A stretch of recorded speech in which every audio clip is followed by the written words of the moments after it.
चलते हैं आज की मुख्य खबर। अशोकनगर कांग्रेस की सरकार भी सिंधिया जी की वजह से बनी है और भाजपा की भी सिंधिया जी की वजह से। मध्य प्रदेश में कांग्रेस की सरकार भी सिंधिया जी की बदौलत बनी थी और भाजपा की सरकार भी सिंधिया जी की ही बदौलत वही बनी है। जब कांग्रेस सरकार में गरीबों की, जरूरतमंदों और किसानों के साथ किए गए वादे पूरे होते नजर नहीं आए तो सिंधिया जी ने उस कांग्रेस की सरकार को ठोकर मार दी। ये बात चुनाव प्रचार की अंतिम दिन अशोकनगर विधानसभा के सुभाषगंज में विशाल आम सभा को संबोधित करते हुए मध्य प्रदेश सरकार की पूर्व मुख्यमंत्री उमा भारती ने कही। उन्होंने ज्योतिरादित्य सिंधिया को अपना भतीजा बताते हुए कहा कि सिंधिया जी ने भाजपा में शामिल होने पर कभी नहीं कहा कि मुझे मुख्यमंत्री बनना है। उनका साफ कहना था कि मुख्यमंत्री शिवराज सिंह जी को बनाया जाए, बस हमने जनता से जो विकास के वादे किए थे उन्हें पूरा किया जाए। कांग्रेस की तरफ से सभा में आचार्य प्रमोद कृष्ण द्वारा की गई भाषा की उमा भारती जी ने निंदा करते हुए कहा कि संतों की भाषा कभी इस प्रकार ही नहीं हो सकती। इसका जवाब 3 तारीख को जनता देगी। अशोकनगर से एसएस स्टार न्यूज़ 1 के लिए के गुप्ता की रिपोर्ट।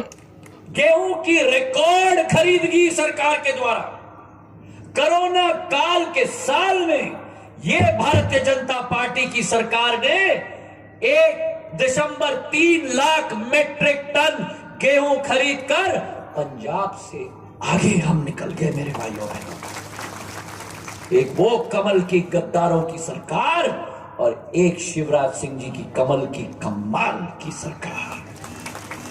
अगर मध्य प्रदेश में कोई गद्दार है, मैं सामान्य तौर पर इन शब्दों का इस्तेमाल नहीं करता, लेकिन जवाब मैं उन कांग्रेसियों को दूंगा जो आज छटपटा रहे हैं कुर्सी के बिना।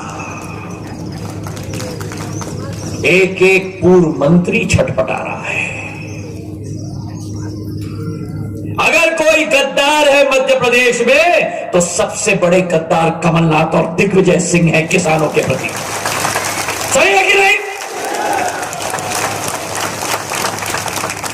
एक वो गद्दारों की कमल वाली सरकार कमलनाथ जी की, जिन्होंने किसानों के साथ गद्दारी की, और एक तरफ जो शिवराज सिंह जी की सरकार हमने बनवाई, ये कमल की कमाल की सरकार, जो कमलनाथ जी ने आपका प्रधानमंत्री फसल बीमा योजना की राशि अपने तिजोरी में, वो अमिताभ बच्चन का शो है ना, कौन बनेगा, लॉक किया जाए।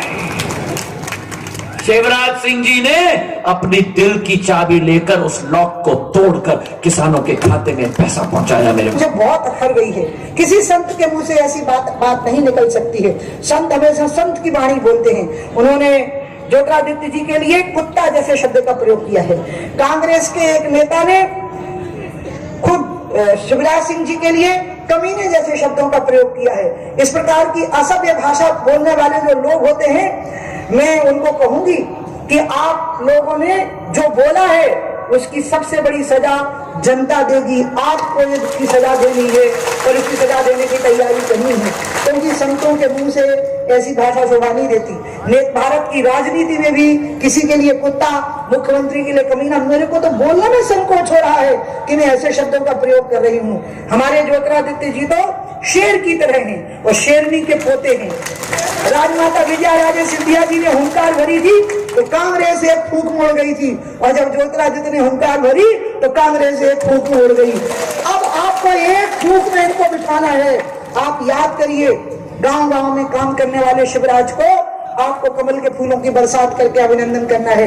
रामलला के सामने साष्टांग लेटे हुए नरेंद्र मोदी के ऊपर आपको कमल के फूलों की बरसात करना है। इसको भूलिएगा मत। और मैं आज जो आपके बीच में आई, मैं कौन हूँ जिसने तिरंगे के लिए मुख्यमंत्री की कुर्सी छोड़ी? मैं कौन हूँ जिसने कहा कि राम मंदिर के लिए माफी नहीं मांगूंगी, चाहे फांसी के ऊपर चढ़ जाऊंगी? और मैं कौन हूँ जिसने कहा कि मुझे ना सांसद बनना है ना मंत्री बनना है, मुझे गंगा के लिए अपनी जिंदगी कुर्बान करनी है। और इसलिए मुझे भी आपकी तरफ से 3 तारीख को कमल के फूल चाहिए, मैं आपसे आग्रह करती हूँ। और इसलिए मैं आप सबके सामने, आप कहोगे, हाथ उठा के कहोगे, तो ही मैं जज्जी के गले में जीत की माला पहनाऊंगी। इधर वाले भी हाथ उठाएं और इधर वाले भी हाथ उठाएं। सिर के ऊपर दुआ का हाथ रख दूं, आशीर्वाद का, इसको विजय का आशीर्वाद दे दूं। ये मेरा हनुमान है बजरंगबली, इसको विजय का आशीर्वाद दे दूं।